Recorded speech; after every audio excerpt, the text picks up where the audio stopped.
Boa tarde mais uma vez. Hoje a gente vai falar, como já mencionei, falar sobre as características gerais dos seres vivos. A gente vai falar um pouco dos parasitas, que pertencem então aos seres, fazem parte então do grupo dos seres vivos. A gente vai dar as características desses indivíduos. A gente vai falar então dos parasitas, principalmente daqueles que são do reino protista e também dos indivíduos que são do reino animal. Nessa aula de hoje, pessoal, a gente vai definir o que são seres vivos e também a gente vai falar um pouco das características dos seres vivos de um modo geral. Eu quero, então, que vocês me respondam aí no bate-papo o que seria, quando a gente vê, eu sei que quando a gente vê um ser vivo, a gente já tem umas definições sobre eles. A gente consegue identificar um ser vivo quando a gente vê ele, a gente tem essa... Quando bate o olho, a gente tem essa definição. Uma coisa interessante é que quando a gente vem na nossa cabeça o que é um ser vivo, a gente só vem imaginando que são animais e também plantas. Eu gostaria de que vocês me dissessem quais são as outras características que vocês acham que tem os seres vivos. Vocês podem responder no bate-papo.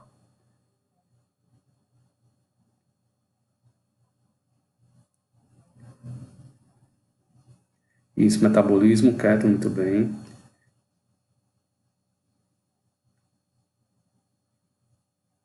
Organização celular, perfeito.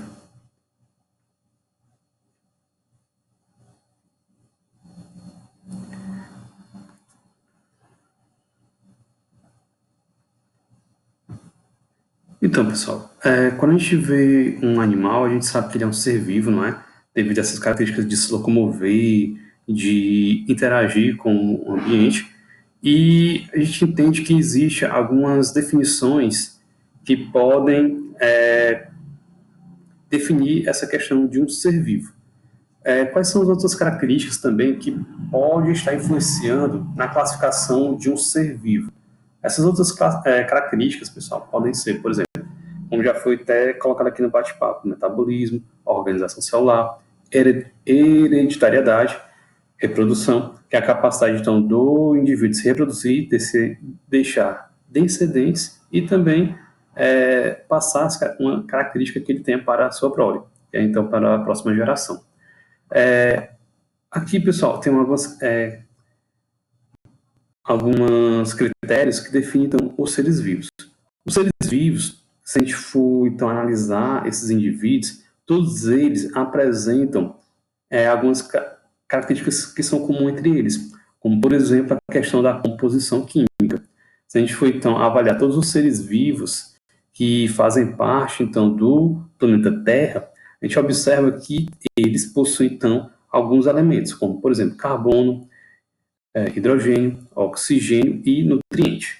Se vocês observam, nitrogênio, perdão. Se vocês observarem, então, essa primeira linha aqui de bolinhas, a gente observa que são círculos maiores. Isso quer dizer que esses constituintes aqui, como carbono, hidrogênio, oxigênio e nitrogênio, eles estão em uma maior quantidade nesses seres vivos. E em menor quantidade, a gente vai encontrar quem? A gente vai encontrar o fósforo e enxofre. Em menor quantidade que constitui, então, esses indivíduos. Uma coisa interessante é o quê? Que a união, então, desses elementos químicos, eles conseguem posteriormente se organizarem e formar estruturas mais complexas. Essas estruturas mais complexas podem, então, formar posteriormente o quê? Células. Essas células, a gente consegue, então, ter algumas características bem importantes dos seres vivos, que remete ao quê? Todo ser vivo é aquele indivíduo que apresenta a célula, e essa célula ela tem algumas características fundamentais para a manutenção desse ser vivo. Existem, então, três características que são iguais entre duas células. No caso, essa célula aqui, ela é uma célula eucariótica. Por que é uma célula eucariótica? Porque ela apresenta, pessoal, aqui, ó, um núcleo. Esse núcleo, dentro dele, eu vou ter uma coisa bem interessante, que é um ácido nucleico do tipo DNA. Esse DNA, ele contém as informações genéticas dessa célula, e também é importante para a realização de algumas funções metabólicas, onde esse DNA ele vai dar, vamos dizer assim, a ordem para a célula produzir um determinado tipo de proteína ou um determinado tipo de constituinte que é essencial para a manutenção dessa célula. Outra característica que a gente pode observar, que é comum nessas duas células aqui, é o quê? É a membrana plasmática, que ela separa o meio interno do meio externo. Logo abaixo dessa membrana plasmática, a gente vai encontrar aqui, ó, o citoplasma. O citoplasma, essa parte aqui interna, azul nessa aqui do lado, e nessa outra aqui ele está na coloração verde. A gente observa que no citoplasma dessas duas células há uma diferença bem característica, que é o quê? Só aceitar aqui a Sara. Que é o quê, pessoal? Nessa célula aqui do lado, não existe algumas organelas que podem ser encontradas, então, na célula eucariótica. A gente observa aqui que ela não tem organelas, só vai apresentar alguns poucos ribossomos, e também, dependendo do tipo de bactéria, eu posso encontrar um plasmídio, que é um material genético extracromossômico. A gente observa também que esses indivíduos ambos possuem, então, também material genético. São características comuns. E esse material genético vai estar aqui dentro do núcleo, na célula eucariótica, e na célula procariótica vai estar aqui disperso no citoplasma. Mas uma coisa interessante é o quê? Que esse material genético, ele fica aqui, pessoal, ancorado na célula. Ou seja, quando a célula, então, se divide, ele fica aqui ancorado, o que significa ancorado, preso. E quando a célula divide, ele consegue, então, dividir uma parte do material genético, fica na célula, em uma célula, e a outra parte do material genético vai para a outra.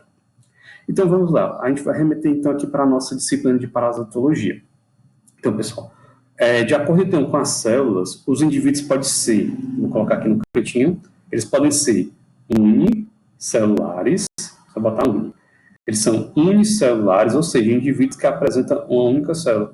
E que na parasitologia são esses seres, pessoal. São os protozoários. Os protozoários, eles são seres unicelulares. Tá pronto. Esses seres, eles são unicelulares. Única célula é já o próprio organismo. Esse indivíduo, ele tem a capacidade, então, de se locomover no meio, de absorver os nutrientes e também capacidade de reprodução. Já outro tipo de célula, devido à organização dessas células, temos, então, indivíduos que são do tipo pluricelulares. Aqui para ficar separado. Temos indivíduos que são pluricelulares ou multicelulares. E quem na parasitologia é pluricelular? São os eumintos. Vou botar só. São os eumintos. Os eumintos, pessoal, eles são indivíduos, são animais. Eles, na grande maioria deles, vivem dentro do nosso intestino, e alguns são indivíduos que podem ser encontrados no sangue, tanto eles como os eumintos, ou os protozoários. Então, pessoal, os protozoários, eles são seres que pertencem ao reino protista. Eu vou colocar aqui o reino a qual eles pertencem, é o reino protista. Vou botar reino protista. Esses indivíduos fazem parte, então, desse reino. Já os eumintos, eles já pertencem ao reino animalia. Vou botar reino aqui também. Pertence ao reino animalia. São indivíduos que são considerados, então, animais. Coloquei aqui para cima aqui, certinho. São indivíduos que pertencem ao reino animalia. Esses indivíduos aqui, eles têm uma organização celular um pouco mais elaborada, eles são compostos de muitas células, aqui eles são seres pluricelulares, e são seres, pessoal, tanto os protozoários aqui, como os eumintos, eles são seres do tipo eucariotos, ou seja, a sua célula, essa daqui, ó, a gente for então analisar a célula desses indivíduos, vai ser uma célula do tipo eucariótica.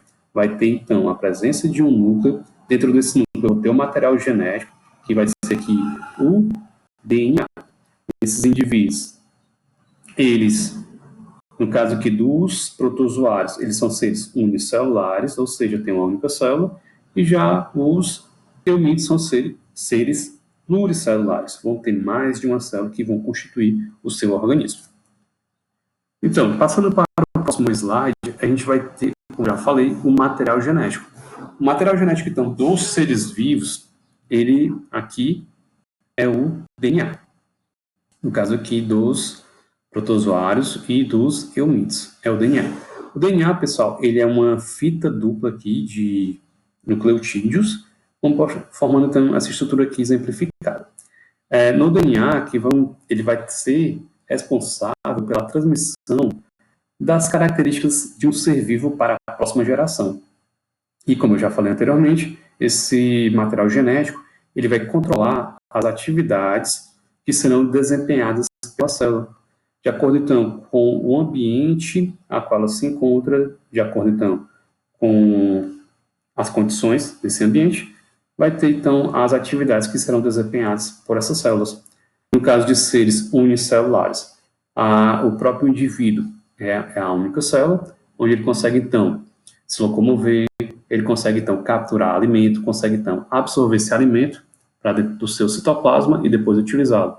Já no caso de animais, essas células, elas irão desempenhar diferentes funções, como por exemplo, funções de locomoção, funções de captura de alimento, serão estruturas que são responsáveis por capturar o alimento, estruturas que serão responsáveis por ficar presas no organismo do hospedeiro e dentre outras funções.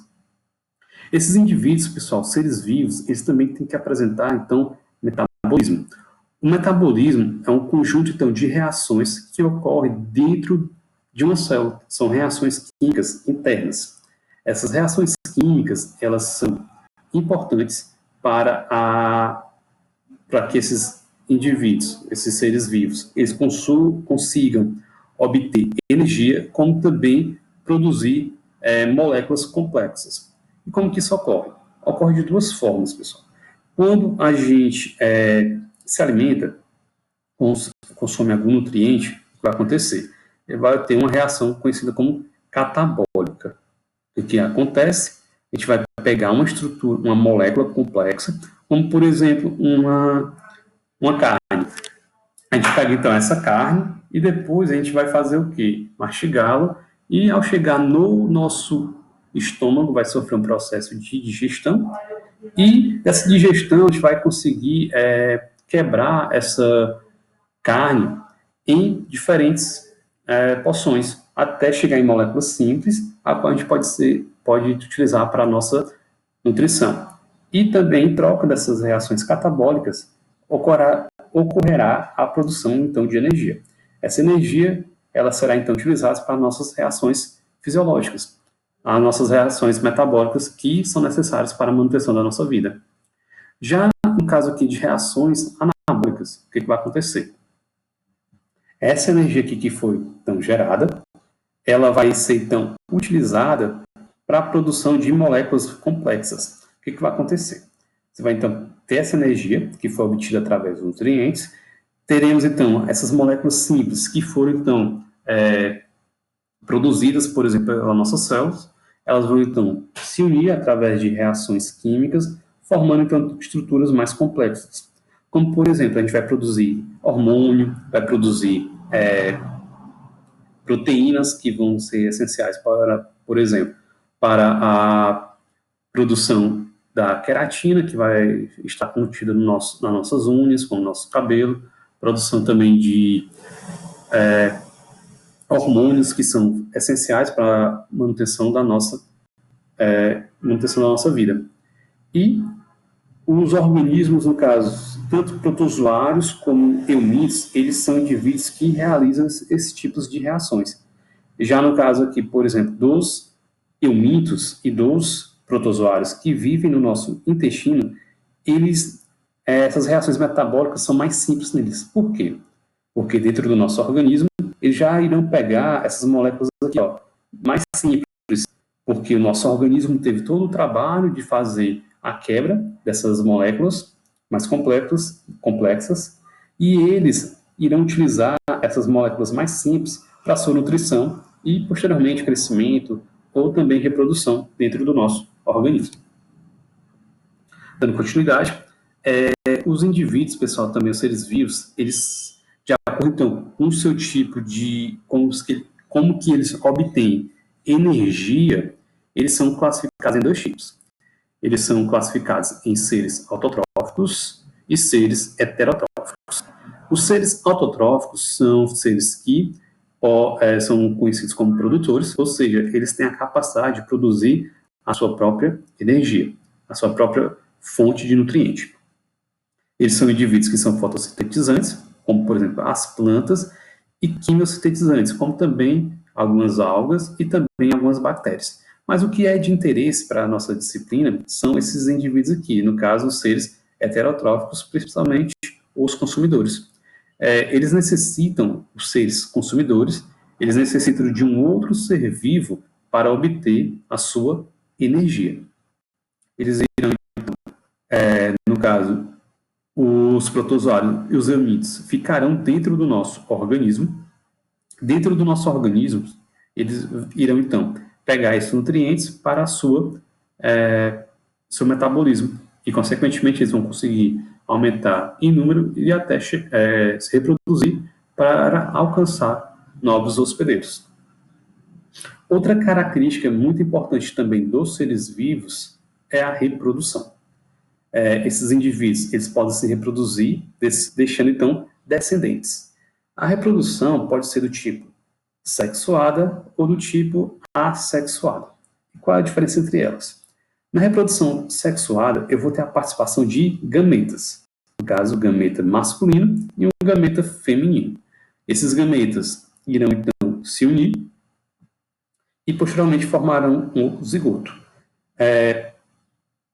Tem protozoário que também faz esse tipo de reprodução sexuada e também os eunídeos. Podem ocorrer esse tipo de produção sexuada, onde ocorre, então, a participação de gametas masculinos e gametas femininos. Já outra característica aqui desse tipo de reprodução é que ele vai dar uma maior variabilidade genética, ou seja, os indivíduos terão uma maior capacidade de características diferentes entre os indivíduos, não serão clones. Já na reprodução sexuada, o que acontece? O parasita, ele, então, começa a absorver nutrientes do meio onde ele se encontra, ele passa, então, a se reproduzir. Aqui, exemplificando, temos um protozoário se reproduzindo, ele começa, então, a um processo de duplicação. As suas estruturas internas começarão a se duplicar, depois que elas se duplicarem, o que vai acontecer? O indivíduo vai ocorrer, então, a separação e vai ter o surgimento de 2 indivíduos. Esses 2 indivíduos aqui, pessoal, eles serão morfologicamente e geneticamente iguais, ou seja, são clones. E quem faz esse tipo de reprodução são os protozoários.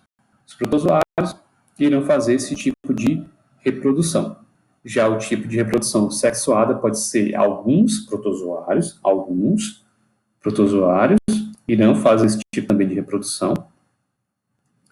E os eunídeos terão esse tipo de reprodução.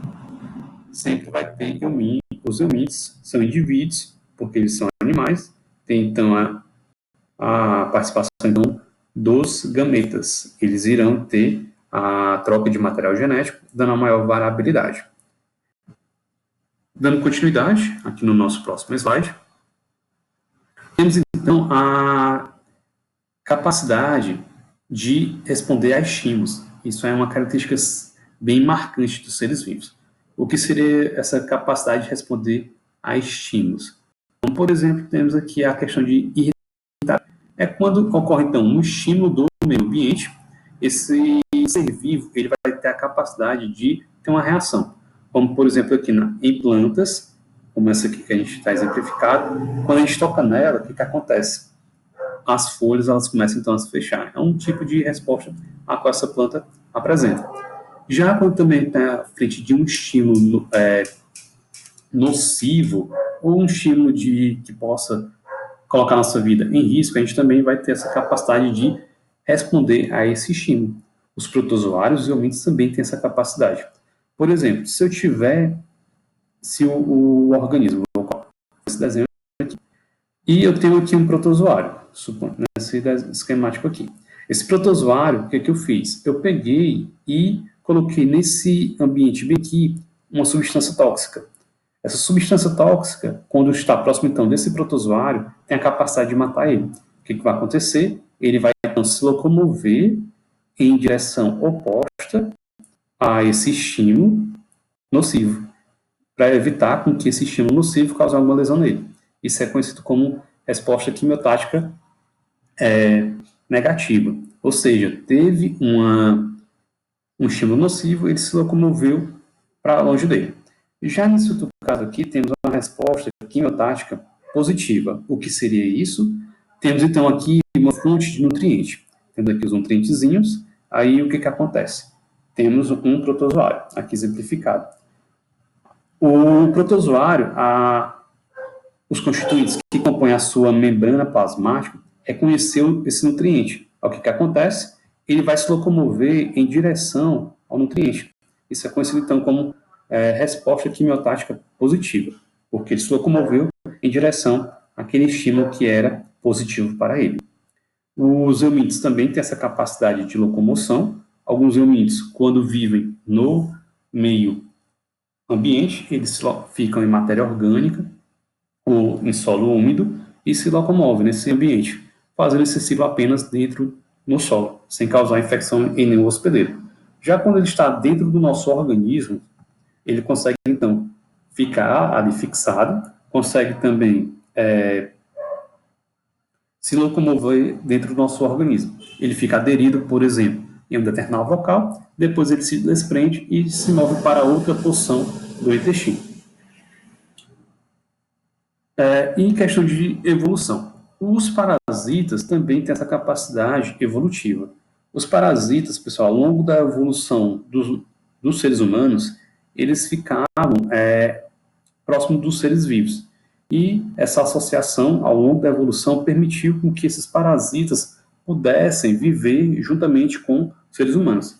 A partir desse momento, os parasitas, como, por exemplo, alguns eumintos, eles perderam algumas estruturas locomotivas, a qual eles poderiam ter, e também alguns órgãos, vamos dizer assim, órgãos que permitiam com que eles tivessem a capacidade de visualizar os seus hospedeiros ou capacidade visual. Como que eles estão vivendo dentro do intestino dos indivíduos, não faz sentido para uma célula ter um órgão para a visão, sendo que nesse local não vai ser possível a visualização de estruturas. Ele reconhece essas estruturas através de receptores existentes na superfície do parasita e uma forma, então, de economizar energia, ao longo da evolução foi perdido algumas das estruturas.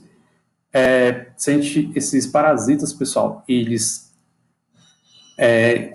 fazem parte da evolução humana, podem ser vistos em cropolitos, que são fezes petrificadas. Foram vistos que dentro daquelas fezes existia seres parasitas, principalmente eumintos, que conseguiram ficar, então, conservados nessas fezes.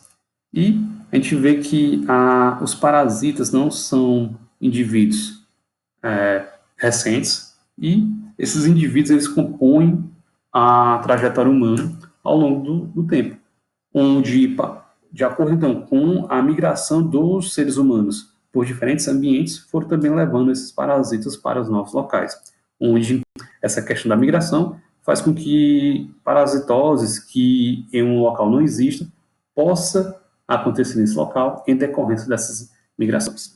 E com isso a gente finaliza, pessoal, a nossa primeira aula em relação às características gerais dos seres vivos.